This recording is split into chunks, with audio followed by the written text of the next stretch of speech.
We've had a couple weeks now to play with the new cards from Prismatic Evolutions, and it's starting to look like Gardevoir is going to be one of, if not the best deck with this new set legal. I, for one, am pretty happy about that. I've personally been playing with Gardevoir since the card came out, and to me it's been one of the most fun, interesting decks to play. It's certainly not one of the easiest decks to pilot, but it almost always rewards thoughtful, skillful play. It also has almost everything you could ever want in a deck. We have Gardevoir EX for unlimited energy acceleration, as well as a decent tanky attacker that can be healed with Turo because we can just put it back down and re-accelerate the energy to it. We have Kirlia, the middle evolution, for draw support. We have Munkidori and Flutter Mane to be kind of like a spread deck. It functions very similar to a single prize deck with Screamtail and Drifloon. Screamtail can snipe the bench, and Drifloon with a Bravery Charm can one-shot just about anything in the game. And now we have the addition of Budew for item lock, and the deck is very good at playing from behind to use counter catcher, and we can also constantly spam Ionos even in the late game because we don't mind going down to a low hand because we have the Kirlias and Greninja to draw more cards. There's been two main ways to play Gardevoir established for the past couple of sets, being the slow way and the turbo way. The slow way typically relies on TM Evo to evolve and plays a heavier Munkidori line as well as Unfair Stamp. The turbo version usually plays a couple rare candy, only one Munkidori, and secret box to find the rare candy and get energy into the discard pile sooner. The slower version is usually a little more methodical, better in mirror matches, and isn't trying to get those big one-shots right at the beginning of the game, while the turbo version often will try and one-shot whatever's in front of it as early as the second turn. I've been liking the slow version right now, especially with the addition of Budew.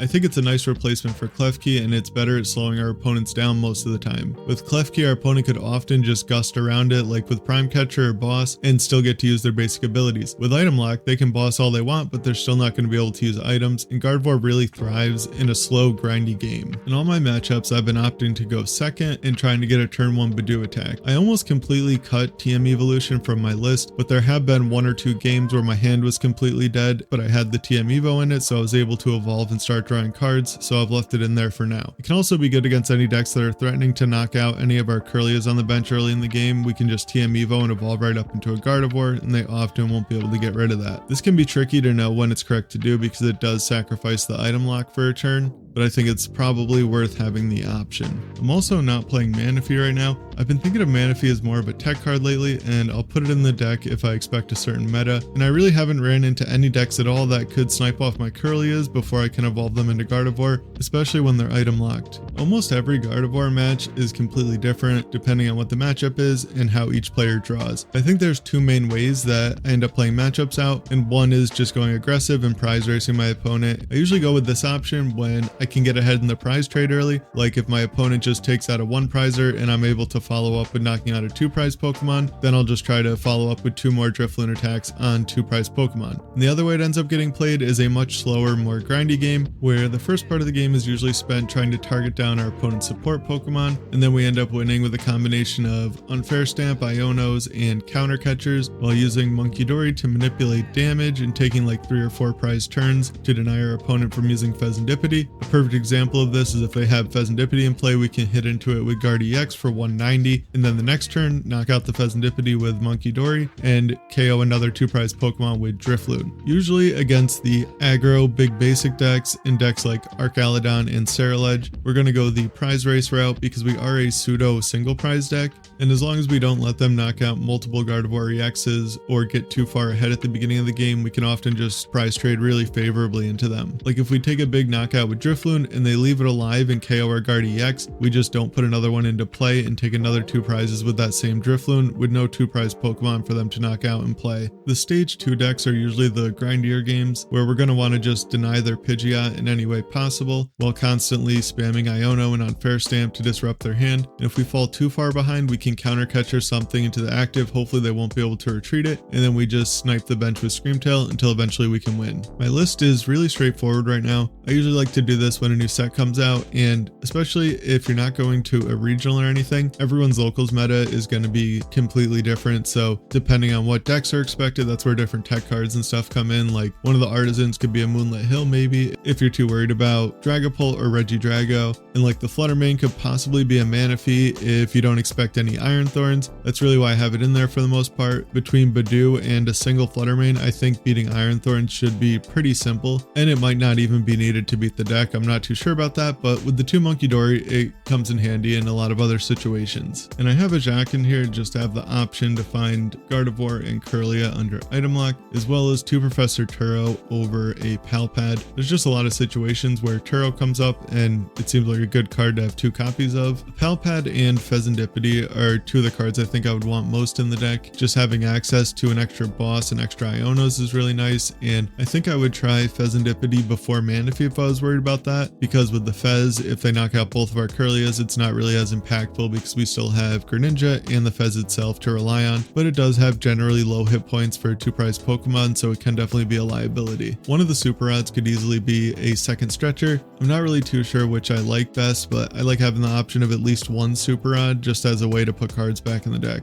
In the 2 matchups today, one's going to be against a more aggressive deck, and the second match is going to be a mirror match, and it's really quite grindy and long, as you can probably tell by the length of this video, but I thought it was pretty good. Also, shout out to the channel members, and let's get into the games.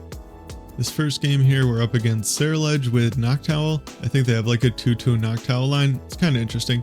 They forced me to go first, which maybe they were worried about item lock and wanted to have a turn of supporter cards, so that kind of makes sense. Or a turn of supporters and items. I have a pretty weird hand here. It isn't really the best. At least we have 1 Kirlia, so if they play the Palkia line, which we find out that they do, we can evolve into a Kirlia, use one of the trait abilities, and then TM Evo up into a Gardevoir and a second Kirlia. I think it's generally pretty unlikely that they would still choose to use Greninja if I already had a Guardian play and they're only taking 1 prize with it. So yeah, they do go out of their way to get the Palkia. Them having to use an Ultra Ball for it is kind of nice, but they're left with a 3-card hand, so that is probably good for us. They didn't play a supporter. I'm surprised they didn't choose Ultra Ball for Squawkabilly. Maybe it was prized or they don't play it. Here I'm forced to Refinement away the Dark Energy. That's really the only choice that I have in the hand.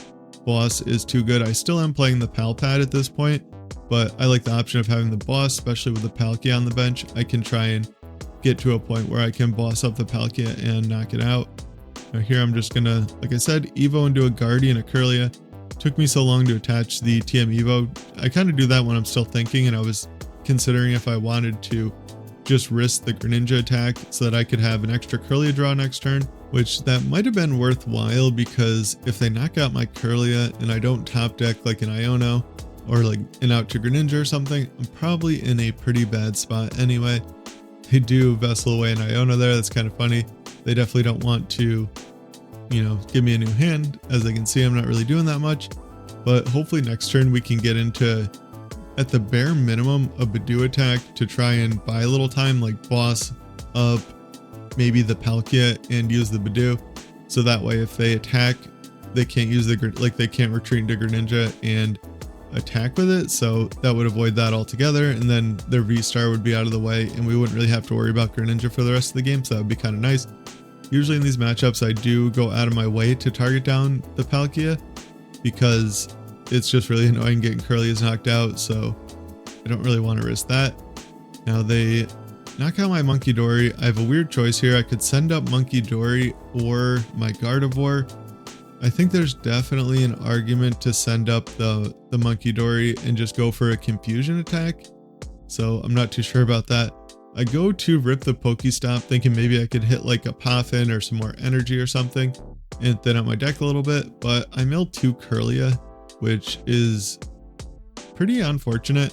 We do get into a counter catcher and an Iono though. Here I make a pretty questionable play that I'm still pretty unsure about. I don't attach the psychic energy because I really want to knock this Palkia out, and I don't think hitting it for 190 is really the best for me. But I do get into a hand where I can grab a Budew and bench a couple more Ralts and item lock them. And I guess they could have Jet Energy. I don't know if they're playing Jet Energies. I don't think I've seen any yet. I could definitely be wrong though. Yeah, if they have like a Jet on the Greninja and a Palkia V-Star, that really hurts. So yeah, just kind of hoping this will buy a turn, or at the very least force them to attack with the Palkia, and then maybe I can like use Drifloon to knock it out or something like that. Not really too sure at this point. They do end up milling their Palkia, and I assume they only play 1. I'm not too familiar with Ceruledge list. especially the Palkia version. And I think they play a 1-1 Palkia line. I could definitely be wrong though. So now I'm definitely feeling a lot better about my situation here. I'm just going to Arven for a Night Stretcher because I Pokestopped away the rest of my Kirlias. I'm going to grab another Kirlia and trade away either Ultra Ball or Artazon. I could get rid of Iono. Yeah, I do end up getting rid of Ultra Ball. That does make sense. Wanted to keep the Iono for next turn, and I want the Artazon as just a way to bump any weird stadiums like Jamming Towers. I've definitely seen Ceruledges play Jamming Towers, so I do end up holding on to the Artazon. And now they pass without even being able to retreat, so this is really nice. And the amount of times this happens with Counter Catcher and Budew is, I don't know, way more than you probably would think originally, but item lock is really strong, and the way that decks have been built for a couple of years now, they're so dependent on items that just item locking someone can be devastating, and he might have a hand of 6 item cards and literally can't do anything. So now I can kind of chill and not even have to move damage with my Munkidori over to the Palkia because I'm just gonna item lock them again. I would ideally like to force them to retreat and knock out my Budew with their Ceruledge or something. I'm not too sure how likely that is to happen. Yeah, since it doesn't happen this turn, I do think I'm going to go for the knockout on it, just get it out of play before they can evolve it or anything. Like I said, oh, they do play Jet Energies. So yeah, it was kind of lucky they didn't have a Jet in their hand. They did ditch 2 off the Brilliant Blender then. And yeah, that might have been a little bit of a mistake. I Arven for the Vessel last turn, and I didn't use it in case they Iono. I don't want them to Iono both my Vessels to the bottom, or my last Vessel I think it is, to the bottom. So I just held it in hand waiting to use it this turn so that I could combine it with some Kirlias to get more energies in the discard pile. And now, yeah, now I can just knock out this Palkia and just kind of breathe a sigh of relief that our Kirlias are safe at this point unless they do some Thornton play. I think that is fairly unlikely. And I'm able to get my Garde down to only 20 damage on it. I don't think it matters either way. I'm pretty sure they're one-shotting me. I didn't count it on the replay, but I counted it the first time I played, so I'm pretty confident I remember that it's just a one-shot. And I moved the damage over to the Charcadet. I probably should have put the other 30 there, but I was thinking that maybe I could build up this Ceruledge to be knocked out with Garde, but they're one-shotting me, so I really don't want to be attacking with the EX anyway.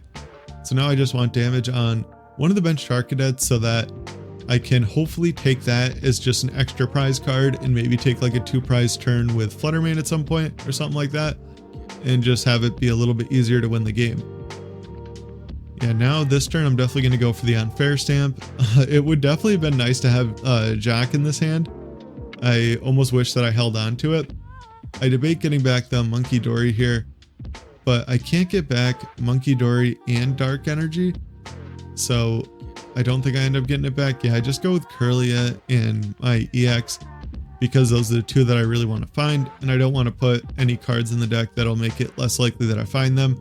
I trade before the Unfair Stamp here because I wanted to get those Psychics in the discard. I should have burned 1 Poffin at least before benching that Drifloon, but I didn't. That was a bit of a clumsy play, I think. I do end up drawing back into 1, so I'm a little bit punished. And yeah, I used the second Artazon just to deny them Pokestop use, hoping that it'll make it less likely they can get into an attack, or at the bare minimum, hopefully they won't be able to get into like a Pheasantipity use. And yeah, I think that's worth it, saving it for that over the option to bump like a Jamming Tower. I'm not going to need tools after this attack. I can take my last 2 prizes with like some Munkidori shenanigans and just a Garde attack. Yeah, and I don't need to play any more cards out of my hand, so I just take the knockout and we'll see if my opponent has anything. Based on the Knock Towel promote, I'm guessing they have nothing in their hand.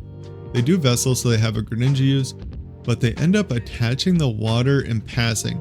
So that tells me that that is their last fire energy in the deck. I think they maybe should have just Greninja'd away a water. I wish I could click on the discard piles after the fact, but maybe they're down all their stretchers. But either way, that just tells me that they're really low on resources, and I don't think it matters very much anyway, because I should be winning this game this turn. I can just Drifloon the active and I can Turo and Artazon out of Munkidori and use my Kirlia. And I have decent odds to draw into a Dark Energy, but slightly less than 50%, so it's not like likely, I guess, but I don't know. The way things work out, I thought I had a pretty good chance, like 40-something% is not bad at all. And, or exactly 40%, I guess. And I just accelerate the 3 energy to my Gardevoir so that I can move the damage off of it to the Charcadet. And we can then take down this Noctowl with Drifloon attack, taking a nice 2-prize turn and winning that game. Even though we got off to a really sketchy start, I think that was a pretty convincing win. So yeah, I think that's a pretty good matchup. All right, so this is the mirror match. I unfortunately didn't catch the beginning of the game with the recording, but you didn't miss much. Basically, my opponent went first. I item locked. They evolved a couple of Kirlias, then used TM Evo to get into a Gardevoir, evolved their other Kirlia. I evolved a Kirlia at a hand, traded into an Ultra Ball, was forced to use it to basically get rid of my entire hand to get another Kirlia. And this is where we pick up. I decided to use the second Kirlia even though it feels terrible getting rid of a second Dark Energy, because my opponent could very easily Screamtail me. All they need is one Psychic in the discard to Screamtail one of my Kirlias, and I thought it was worth it. I know the third Dark is in the deck, and I just needed to use a Kirlia to get further into my deck to try and find a draw supporter to make sure I don't get Screamtailed out of the game. Having to use Budew into this Screamtail feels terrible because I'm only helping them snipe my bench for more damage. And also, I did put a Bravery Charm on my Budew, which is kind of silly, but in these matchups, often you only need one Drifloon use to knock out one EX, and the rest of the game is just trading single prizers. And I know the second Bravery Charm is in my deck, so I committed it to Budew because my hand was dead, and I didn't want them to be able to knock it out by just attaching a single Psychic Energy and using the slap attack on Screamtail. So this is where we are. I top deck a third Kirlia, which is very nice. Now I have to trade away the Nest Ball.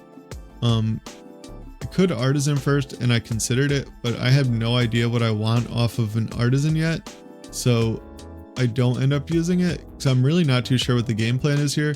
At this point, I probably should use it for a Screamtail, but I don't, and I get into 2 Poffins. Yeah, I definitely should have grabbed Screamtail. I probably actually should have done that at the beginning of the turn because I think I had a pretty good idea that that's what I was going for. I did expect them to possibly knock out my Budew that turn though, so having this energy trapped on my Kirlia really does kind of suck. I attached that a while ago, and now it's kind of coming back to bite me. And here I have the really awkward decision with in the Garde mirror of, do I really want to be the aggressor in the matchup? And most of the time the answer is no, but I don't think I really have a choice. I'm just hitting their Screamtail for 10. They have a Munkidori on the bench. Like, what more am I really waiting for? The only thing I would be waiting for is for them to take the first knockout so I could go Unfair Stamp and then Screamtail a Kirlia. But I figure this way, I can Screamtail a Kirlia, then when they take a knockout this turn, I can Unfair Stamp them and put them down to a single Kirlia in play. As long as I don't get Manaphy. That would kind of mess with my plans, because my second counter catcher is prized. I didn't prize check it, but since I've played the game already, I know that it's prized, and that's something I should have definitely been aware of.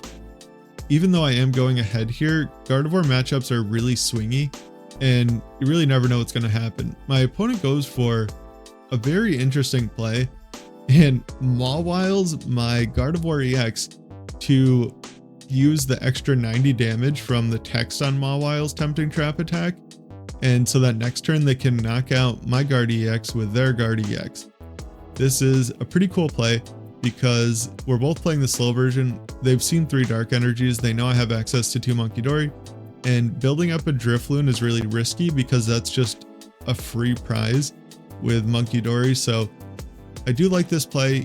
It's something to consider for sure, that getting energies stuck on your EX sucks, but if I don't draw into a Turo here, I'm forced to get energies stuck on my EX, which is kind of unfortunate. And now I have 1 energy on my EX. I'm gonna have 3 on it.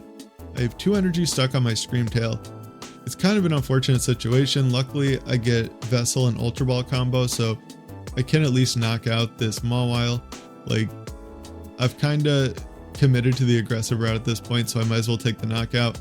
This way, even if they knock out my Gardevoir EX, I'm still technically ahead in the prize trade, and we'll go down to even prizes, which that does kind of suck. I'd like to be behind probably one prize for most of this matchup, because this does mean my opponent is most often going to have access to Counter Catcher. And not drawing into Turo makes it so that I can't Scream Tail one of their Kirlias, and this is kind of messing up my plan. Yeah, so I Ultra Ball. I debated grabbing a Ralts or a Kirlia. I grabbed the EX. I think that just makes the most sense. My other Ultra Ball was either used. Yeah, I used it earlier in the game, so if they Iono me here and knock out my EX, that's really going to suck, because it's going to be difficult for me to find my Garde. The only way that I have to get it is Arven for the Stretcher, but I have two Arvens, my Garde, and my Stretcher in my hand. So yeah, I'm not really too sure about that. I figured it was worth it to just get the Garde in case they don't Iono me. I've seen them get rid of like Cornucopia or Cassiopeia or whatever the card is called. So yeah, they get rid of another one, and they got rid of one earlier. So they're playing a really weird list. So I do think that there was a decent chance that I don't get Iono'd, and they do grab, it looks like a third Cassiopeia. I just like stopped recording to look up what it does. If it's the last card in your hand, you can play it and grab any two cards out of your deck. So I don't know. Obviously it's the latter, and testing new cards in a deck is good. You should test anything that you think might be good, but just thinking about it in my head, it doesn't seem all that great. Like, what are you going to get? Two Kirlias and then have nothing to discard with it? Maybe you could grab like Kirlia and Mew EX, but Mew EX is like, I would love to play in Garde, but it is a massive liability on the bench, even though it is really cool and gives you access to a lot of neat attacks.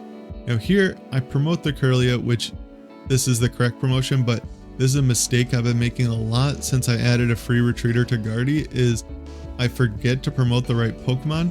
And with Gardevoir, we want to retreat energies off our Pokemon to get damage on the Pokemon, so that we can move it off of Munkidori. If I promote Budew, I can't attach energies and then put them back in the discard pile, because you don't want to accelerate them to a bench Pokemon and just get them stuck on the board, especially in the mirror match. That's just really bad. And you just want a way to get more damage on your board, which is kind of weird because we're moving damage back and forth on each other's board. But right now I'm not concerned with the 20 on Budew, and I want the 40 on the Scream Tail to be able to snipe a Kirlia on the bench. So I want to be able to accelerate to my EX and retreat the energy off. Yeah, I draw into Turo. I forget here that I didn't play supporter yet, because Unfair Stamp does feel like a supporter sometimes, but I am going to Unfair Stamp or Turo my Budew and bench a second Ralts. Here I'm just trying to remember if there's one in the deck, and there definitely is. So I just use it, and I'm going to play the Artazon down and grab the Ralts. I didn't play the Poffin. I always get nervous about running out of ways to find cards like Drifloon from the deck, and I think that might be my last Poffin, so having access to that is nice. Having an item way to find your Pokemon is always good in Garde, since it is using the Arven engine. And yeah, we definitely want a way to find our Pokemon. They get a Drifloon. They can't use that though, unless they're somehow winning the game. Or yeah, they can't win the game this turn. So they can't use the Drifloon, because that would allow me to win the game with my own Drifloon attack and moving damage onto the Drifloon with Munkidori, and then bossing up their Gardevoir EX. Now, they move damage off their Garde, so they're not going to be completely healing their Kirlia. And yeah, they're going to evolve it though, so it makes sense why they do it this way. I have a bit of a hard choice here. I decided to promote my Garde EX because, like I said, if they knock it out with Drifloon, I should just be able to win the game. I'm pretty sure of it, or I think I have good odds of it. And I don't want to just give them a free prize card, because yeah, that would just get them closer to winning the game, and then next turn they could just boss something up. Well, they end up doing that this turn anyway, and they bring up a Munkidori. That makes sense. Now they can leave the energy on their EX and make it so I can't move as much damage around. I'm not too sure what I wanted to promote there, but I do end up going with the Garde EX. Like I said, now I can accelerate and move some of the damage to it. I'm also going to try to get back into a Munkidori, and I definitely want Scream Tail, because this is a hard position in the game. My opponent did just use their boss, but I don't know if they're playing PAL pad or a second boss because this is a weird list. So they do have the potential to win next turn, and I'm going to try to just make it as hard as possible for them to win the game. And what I'm going to end up doing here is, I don't know why I'm like, yeah, I just want to thin that Poffin out. I probably should have just traded that away, but I guess Budew is a fine trade target. Yeah, I'm going to boss up their other Gardevoir and snipe one of their Munkidoris with my Scream Tail. And I'm only going to put 40 damage on my Scream Tail and move 30 off my EX to the Munkidori, because I don't want to make it easy for them to just knock out my Scream Tail with a Munkidori and then snipe one of my Pokemon on the bench. Actually, it's not that I don't want to, I literally can't, I'll lose the game. So that's my only option. Accelerate to the Gardevoir, move 30 with my Monkey onto one of their Munkidoris, and then put 2 energy on my Scream Tail and knock out one of their Munkidoris, because that's really going to be the only way I can win the game. Also, I have to bring up their Gardevoir just so that they can't get a bunch of energy on their Drifloon. Now they're always going to have the 3 energy trapped on their EX unless they have like some type of Turo play. I just think that's slightly, or increased my odds of winning very, very slightly. I'm not even 100% sure now. I don't know. It's really hard to say. Gardevoir mirrors are really tricky, so I was just trying to minimize the chances that they could get a big Drifloon attack. It seems like that's what they're preparing for. And now their energy management is going to be really awkward. And I'm really hoping they also can't get into a Munkidori of their own, or a second Munkidori in Dark. Their hand did seem a little dead, so me just knocking out their Kirlias and forcing them to evolve their last Kirlia to a Garde did end up paying off like a ton at the end of the game. And that's why it's like so important to already consider the game plan. Like, I knew I was going ahead earlier in the game, so I was actually going to be at a disadvantage in the game, giving my opponent access to counter catchers and stuff like that. And they had a really strong board presence with 2 Munkidori and a bunch of Kirlias. So I committed to knocking out the Kirlias early and forced them to evolve the last one, and it did end up paying off. They do end up attacking with their EX here. I originally thought this was a mistake, but I don't think it matters either way because I have the threat of a second Munkidori, so no matter what they attack with, I'm going to be able to knock that out with Munkidori and then one-shot whatever they promote. They know I have the Dark Energy in my deck, and I have really good odds of drawing basically my whole deck this turn between like trades and Iono or just whatever draw supporter, so they might as well just attack with my EX and see if I have an out to one-shot that. That's probably the best way to go. But of course, I do have Drifloon and a Bravery Charm. There is a chance that I was playing 1 Bravery Charm, so maybe that's what they were thinking, that I already committed my single Bravery Charm. But yeah, we do end up taking down that game. Mirror matches are super grindy and not necessarily the funnest games to play, but I think they always make for interesting matches. But yeah, like or dislike, comment, and subscribe. Take care and have a good one.